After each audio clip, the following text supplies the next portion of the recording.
Hello everyone, welcome back to the latest lecture session. Quick recap of what we have been discussing until now. I guess the first few sessions, or quite a few sessions rather, we looked at general aspects, trying to understand what are the bigger problems, not the bigger problems facing the whole human world, let's say, or humanity, right? We discussed that, looked at global warming as one of the primary, what do we say, drivers of poverty, mass migration and such, right? And in that aspect, obviously, we looked at what do we say, different what do we say, requirements for energy by sector, right? And then I believe we moved on to looking at different water quality parameters, because we need to understand what it is that we are consuming. And then I believe we looked at how to, or went through a summary rather, right, of water treatment and wastewater treatment, and we are done with water for now, right. Next aspect that we are going to consider is something that we what do we say, are intertwined with every second of our life. Obviously food, we take that, I guess, thrice, 4 times, I guess, per day, depending on the person. And water more often, maybe 10 times, 20 times. But obviously, the other variable that we are very much concerned with, and that which we, I guess, take in every second, is obviously air, let's see. And thus, air pollution or pollutants in the air have a remarkably greater impact on our health. And in the context of India, which is a developing country, and you have road dust, construction debris and so on and so forth, we are remarkably affected by what do we say, air pollution, right? And we will look at it in greater detail now.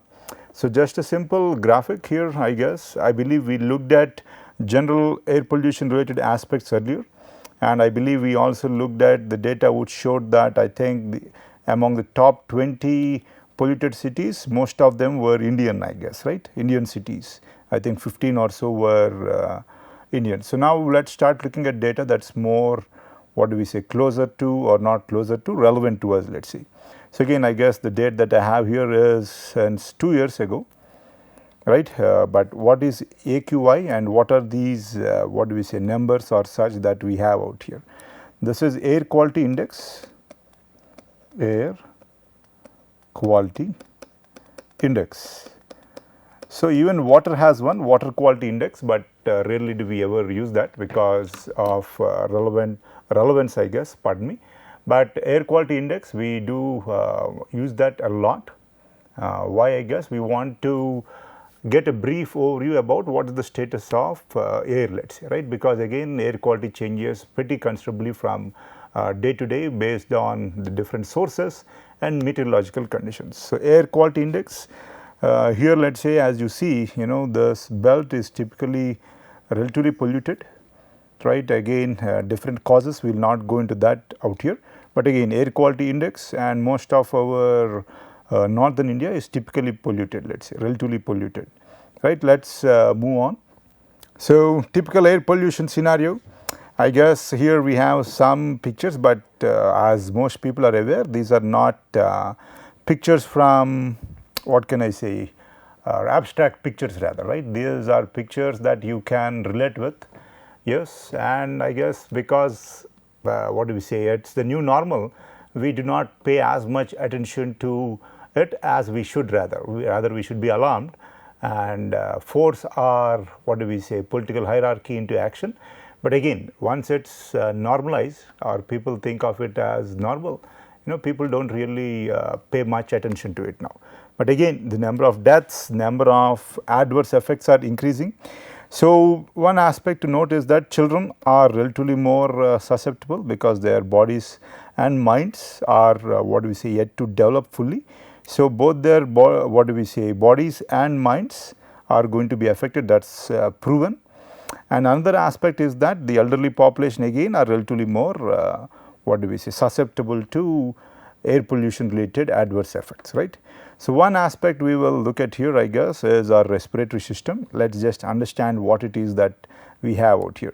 So, nasal cavity and such, and what this pharynx, I guess, yes, mouth, nostril, and I guess one aspect is our nose and the hair inside our nose act as, I guess, preliminary filters, if I may say so, right. But this is a very generic layman's term. If you were out and about in a very polluted area, and let's say, if you pick our nose, let's say, right, you are going to have a lot of dirt trapped out there, right. Again, that's one kind of filter that's going to filter out a few particles, but obviously of the bigger sizes, let's say, right. So that's something to note in general. And then what do we have?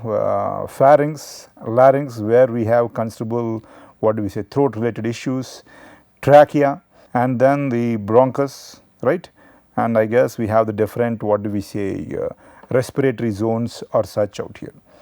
So let us just understand what it is that we are typically concerned with and the sizes that we are dealing with here, right.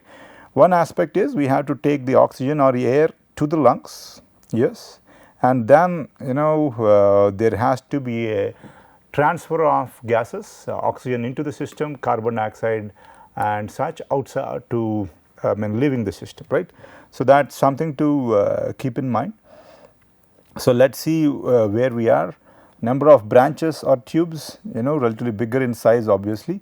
Here we are talking about the conducting zone, trachea. Where's the trachea out here? I guess trachea out here, obviously, number of branches, right. And then bronchi, the first stage, I guess we have two, bronchi, right and left, right.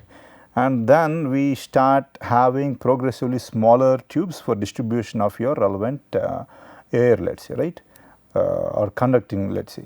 So bronchioles and terminal bronchioles, let's say, right.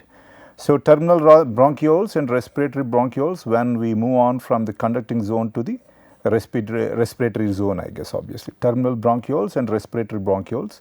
So before we go further, as we can see, this number of branches, right, number of tubes in a branch is increasing, and here we see a remarkable increase, right, in the context of or with respect to terminal bronchioles, right.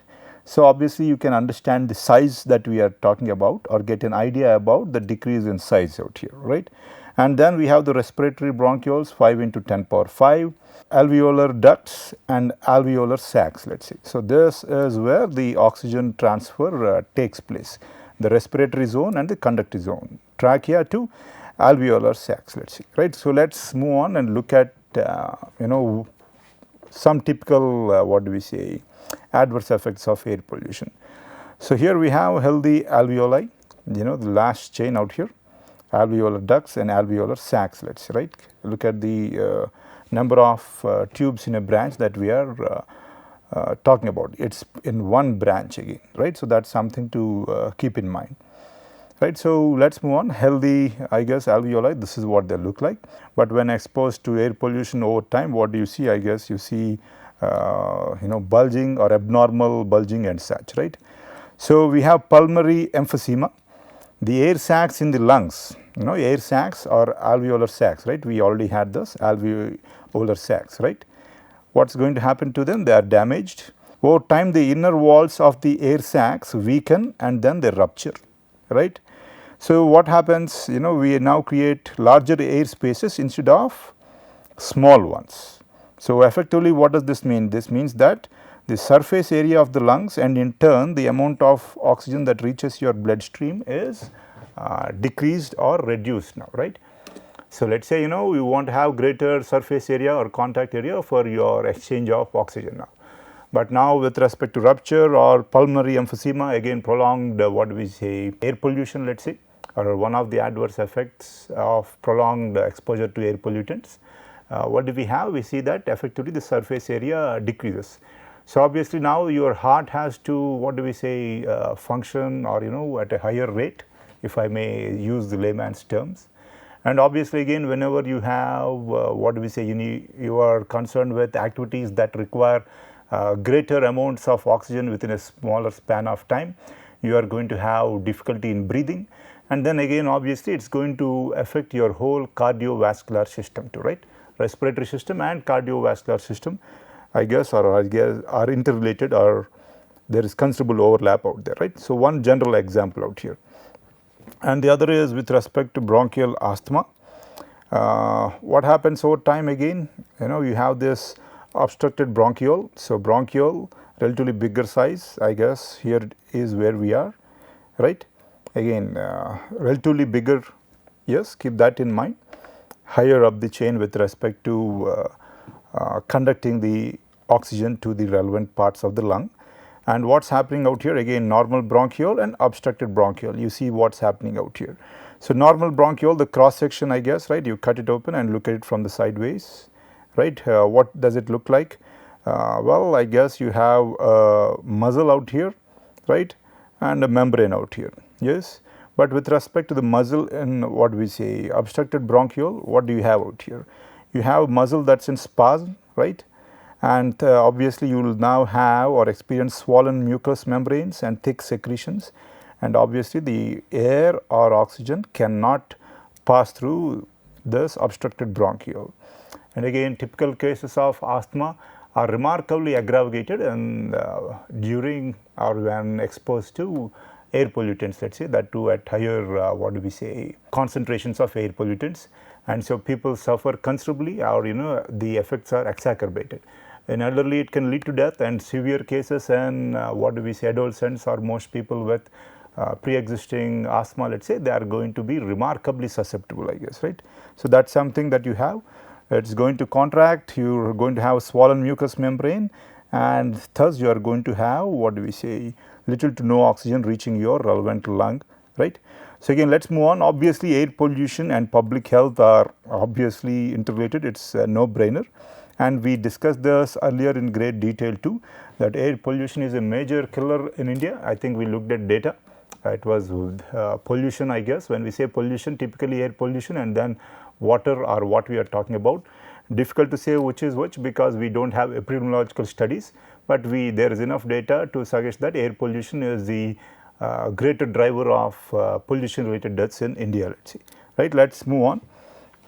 So, we are going to discuss these aspects later, and one aspect to keep in mind is temperature inversion during the winter season, and obviously it is dependent upon meteorological conditions, right. It is going to increase the effect of pollution at the ground or breathing level, let us say. And dust storms, yes, this people in North India might be aware of, or sometimes we call that squall, right. So, 3-4 days dust storms, breathing gets difficult. Photochemical smog, this is obviously entirely human made or man made, or the what do we say, all the building blocks are what do we say supplied by human activities, photochemical smog. And obviously in India this is another issue. In winter, due to inversion, let us say temperature inversion, most of the pollutants that we give out are going to stay, let us say if this is the ground level, and due to temperature inversion this is the layer above which the pollutants will not go through, and we end up burning a lot of what do we say leaves or such to dispose, or even solid waste, to dispose solid waste or to keep ourselves warm, we burn stuff, right, and then the pollutants, they are going to be concentrated very near the ground surface. So, this obviously aggravates the situation. Again we will discuss this in relatively greater detail. But obviously again one aspect to that, not but obviously the obvious aspect is that people rarely care. I think last year or even the year before that, the Delhi government was trying to ban the use of crackers, but I guess again people are people, and celebrities I guess always try to act as if they are at the forefront of highlighting aspects, and they are typically worthless or poorly informed. Again, what I was trying to hint at without giving the name of the celebrity is that the celebrity was making fun of what do we say the effect of what do we say bursting crackers on air pollution, even though there is a mountain of data suggesting that bursting crackers laden with heavy metals especially, right, during the winter season is going to lead to a huge spike in air pollution, let us say, right. Again different people, and then they influence people again, right. So, let us move on. Air pollution and public perception, I guess this is what we already discussed, and typically we think that air pollution is related, what do we say localized, but that is not the case. I believe I have a graphic, I will try to present it in 2 sessions from now. pollution from India reaches the Hindu Kush Himalayas, causing smog and environmental damage in the fragile region, right. So, one other, I mean, what are the different laws, or what's something that came up relatively recently? The Ministry of Environment, Forests and Climate Change, right, came up with a national clean air program, and I guess it was open to feedback during that time. It wants or mandated or wanted detailed monitoring, measuring, apportioning, meaning understanding the source of that particular pollutant, and inclusion of the recent development of National Ambient Air Quality Index, right. Until then we did not have, I guess, a more specific air quality index, but now we have a more specific National Air Quality Index, right. The rules are not implemented with anywhere near the level of stringency that is required. And one aspect here, I guess, so without naming the state, again please note that this is symptomatic of every state out there. I was visiting some state pollution control boards to evaluate them as part of a National Green Tribunal committee, and that gives you an insider's view of how things work and such. So, the first thing is they are understaffed, where you need 100 people, let us say they have 25 and 30. And secondly, they need to deal with a mountain of paperwork, so they hardly have enough time to go to the field and check or enforce, let us say, right. So, typically their own monitoring mechanisms and thus enforcement mechanisms are almost non-existent. So, in general, if the public raise a hue and cry or such, then they can try to look at that particular situation in detail, but routinely not really. And obviously again the level of knowledge again too is relatively poor, and they are not well equipped with the recent developments with respect to either monitoring or treatment or attenuation of air pollution. Not attenuation of air pollution once it has reached the atmosphere or was given out into the atmosphere, but attenuation at the source, let us say, right, and that is obviously a great or huge hurdle out there, right. So, that is something to keep in mind, and these are the challenges. Though you might hear about a lot of laws and such, on the ground it is yet to translate. And another thing is, let us say the Central Pollution Control Board, it can draft guidelines, but by itself does not have the power over state pollution control boards.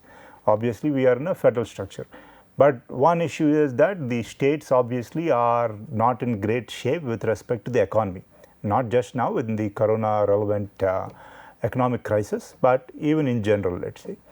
And how do the states typically raise the money for the State Pollution Control Board and such?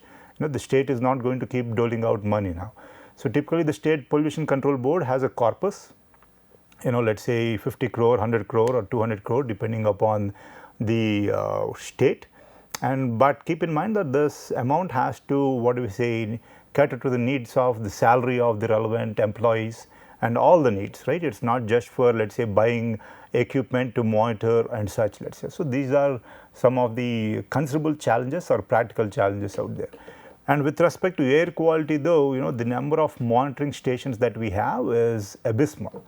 Let us say per state, I think it would be great if we have even 10, not great, I guess, it might be a pleasant surprise if we have 10, but over the whole state, but we need much more than 10 even for, let us say, a small town or such, let us say, right. But again, the aspect here is that this air quality monitoring station, let us say, not the manual one, right. So, it is going to cost around 1.5 crores to 2 crores. So, that is one stumbling block, but I guess again that is where ingenuity or entrepreneurship can come into play. So, that is one hopeful outcome of this class anyway. Again, let us move on, again 2 crores, but again keep in mind that just because 2 crores and spending, let us say, 10 units or spending 20 crores to get 10 units per state is not a big deal, right. But again, these are the challenges that we are facing, let us say, right. And let us move on. So, causes of air pollution, obviously combustion. When we say fuel, it is what do we see it now? Hydrocarbons, right. And obviously, you are going to have minor quantities of other compounds and metals, and then you are going to burn it with air now, right. or oxidize it. And when you oxidize carbon, carbon dioxide and monoxide, nitrogen, NO and NO2, which we refer to as NOx, similarly SOx, lead, metal, not metal, pardon me, mercury, suspended particulate matter of size 10, 2.5 and volatile organic compounds, right. So, all these are given into the atmosphere, and I guess this is a major source. And again, typically combustion, why I guess is that required, as we know it is needed to meet the energy needs of the people. And if you look at our greenhouse gas emission related data, or think about it rather, when we were looking at what do we say, the prime contributors to greenhouse gas emissions into the atmosphere, we saw that by far it was the need for energy, let us say, that was driving this greenhouse gas emissions, right. So, double whammy, both global warming and obviously air pollution, right. That is what we are out here, or where that is what we are facing. And other secondary aspects include handling of chemicals. Typically people paint, finish it, perfumes again, chlorofluorocarbons, petrol pumps where hydrocarbons which are volatile. People think that okay, there was this one gentleman, again he is from Delhi, a colleague of mine, and when I was skeptical about staying in or Delhi or going through Delhi for an extended period of time, he made fun of my opinion in the sense that once you stay in Delhi and get used to it for 2-3 days or a month, you are not going to experience any more issues as in being able to detect what do we say, the pollutants or such, as in you won't have the burning throat, burning nose and such. And he thinks that that means that your body has gotten, I guess to use the term, immunity to these air pollutants, but that is not how it is going to work. So, when we talk about sore throat, burning throat or nose and such, these are, let us say, primary sensors now. So, what happens is that over time, once these primary sensors have been reportedly or repeatedly exposed to air pollutants or particular smells and such, they take that to be the new normal, right. So, that is their baseline. So, any other spikes with respect to that baseline is what they will not, I should not say detect, or will be better at detecting, let us say, right. These primary sensory, sensors, if I may say so. Please note that I am using layman's terms out here. It does not mean now the body is fine with being able to tackle or withstand high levels of air pollution.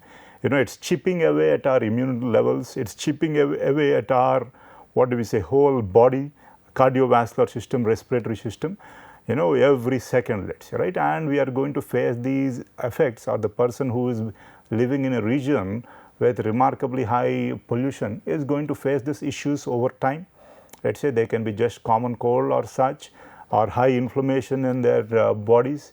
I think we looked at this data considerably, or looked at the adverse effects of air pollution earlier, wherein the nervous system, right, the respiratory system, and what else, even reproductory system and so on and so forth were being affected. And we also saw that very small fine particles were being treated as, what do we say, obviously foreign particles, and our autoimmune response system is attacking them, and thus leading to high inflammation. And again, you might have seen or heard of uncles or parents with cysts in their brain developing, and again these are all, what do we say, adverse effects of air pollution, let us say.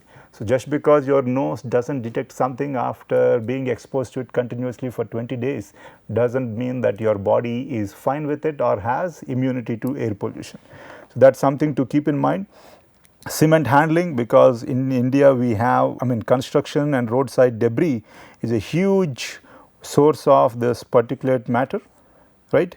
Insulation on winding motors, alternators, transformers, again general aspects. So, combustion process, typically what is it, LCT generation, and total generation capacity is this much, 2,75,000 megawatts, I guess, in India, I believe, okay. And transport, its fraction is 18%, and I guess obviously dominated by liquid fuels, right, that is what we see out here. And obviously industry, coal, petroleum products and LCT. And domestic sector, this is something that you are considerably aware of, biomass, as in farmers burn their what do we say, stubbles that are left after taking the produce, right, so that they can prepare the crop for the next season. And again, many people talk about many ways, but keep in mind it's not just a technological, what do we say, innovation that's required, it's a socio-economic issue. As in, you don't have any ready-made solution and you need the farmers, or the farmers need something that's economically viable to them, right? And we are not going to do anything typically unless it's viable to us and viable to, or and obviously beneficial to the wider society. Just because it's beneficial to the wider society, the human beings that are in this world at this stage are not going to, what do we say, take action that's going to be economically, what do we say, or is going to affect them adversely with respect to their economic or income, let's say, right. So, and keep in mind that the farmers in our country are a poor lot and remarkably distressed most of the time and are in debt. So, expecting them to take care of the problem is, I believe at least, a myth. So, that is something to keep in mind, right. So, let us move on. Agencies responsible for monitoring state of air pollution in India. Again, the act, I guess, was given out in 1981, Air Prevention and Control of Pollution, but there were a lot of amendments with time as the relevant or as different situations arose. So, Ministry or MOEF is one thing, CPCB, which we discussed, Central Pollution Control Board, and State Pollution Control Board. And in this context, we had a talk by the ex or the member secretary at that time, I guess. So, there will be a chairman and a member secretary to the Pollution Control Board, typically IAS personnel. Again, obviously different kinds of people come in, right. Just because a person passes an exam, the civil service exam, doesn't mean he is, what do we say, a worthwhile human being, if I may say so, right. I will not digress and wade into controversy here, but again, different people come in, some are more enthusiastic to get things done and see how their actions can have a wide impact, some don't. And this person, yes, he seemed to be a genuine human being, and he was sharing data, as in that I think the CPCB has a budget about 100 crores, I believe, and people of, or was it 50 crores, 50 or 100 crores, not much more than that, and I think maybe 200 employees or 300, I can't remember that. But with this, you can compare it with the US EPA data, where you have it in billions of dollars. 1 million is 10 power 6 and 1 billion, I guess, is 10 power 9 billions of dollars, and I guess employees is at 16,000 or something like that. But again, even there they have, what do we say, political leaders who are cutting down the tree, or US EPA. Again, so that is one thing to keep in mind. Obviously, we are a developing country, but again our priorities show that we are still a way far off, let us say, right. So, let us move on. Again, in general, the norm is that if somebody violates the norms or the guidelines, after relevant warnings or such, FIR is filed against the firm and the industry is sealed. But keep in mind that in a developing economy, right, and it's the industry or the guy who is producing it that's typically the king. So, if people give them a lot of leeway, and quite a few people, not quite a few people, there are some people who cheat by trying to get around it, but slowly but surely people are trying to enforce the guidelines. But again, in a developing country, it's very difficult to, what do we say, stop the industry, because again you have people's livelihoods being dependent upon it. But there is the crux of the issue.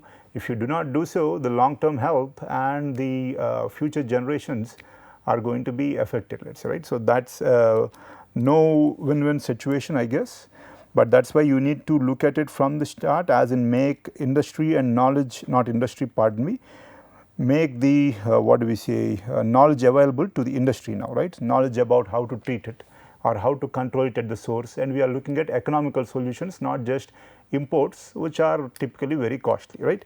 So, let us move on. National Ambient Air Quality Standards, again 1994, right. We have general table out here. I guess general aspects here, let me skip this and move on to the one that is relatively more recent, the one in 2009. So, here we have the primary pollutants, I guess. What do we have out here? Sulfur dioxide, nitrogen dioxide, particulate matter of PM10, PM2.5, What does this particulate matter of 10 PM10 mean? It means that particulate matter which has a size less than 10 micrometer, and PM2.5 particulate matter of less than size 2.5 micrometer. So, ozone and lead, I guess, right, and keep in mind that annual average, time weighted average and 24 hours. So, different methods of measurement are given, but some are easy, some are difficult, and most are costly though, right. So, particulate matter and so on and so forth. So, what do we have? And again, keep in mind that if you look at it, and US EPA standards or global standards, typically our standards will be relatively higher. Why is that? I guess you do not want to freak out the population, and also because our technology is yet to catch up to the levels that the developed countries have gotten used to. Even the developed countries are not at the current stage, they did not come to the current stage within or with a swap of their fingers, let us say, right. Even they took time progressively, and we are, I guess, slightly behind the curve, right. So, again we have different standards. So, obviously what is acceptable annually and within a 24-hour time weighted period, let us say, right. So, again as we see, ozone should be pretty less, okay, 100 what is it now, microgram per meter cube, and also what is this, lead too, I guess, right. So, let us look at some of the other aspects: carbon monoxide, ammonia, benzene, and benzopyrene, arsenic and nickel. I guess this is what we are looking at, and we will just generally go through this for a minute and then end this session for today. Annual arithmetic mean of 104 measurements in a year at a particular site taken twice a week, 24 hourly at uniform interval. I guess that is with respect to how to get your annual average, let us see. With respect to 24, 4, 8 and 1 hour monitored values, as applicable shall be complied with 98% of the time in a year. So, 98% of the time, 2% of the time they may exceed the limits, but not on 2 consecutive days of monitoring. As in, you need to get the annual average. So, for that I guess we have 104 measurements and a particular way to measure it. With respect to 24 hour or 8 and 1 hour, you have continuous measurement, and I guess less than 2% of that whole time, you can have a what do we say, increase, and I guess again, but not on 2 consecutive days of monitoring. So, I guess with that I will end today's session, and we will discuss particulate matter and some of these other primary pollutants in the next class, I guess. Once again, thanking you for your patience, I will end this session.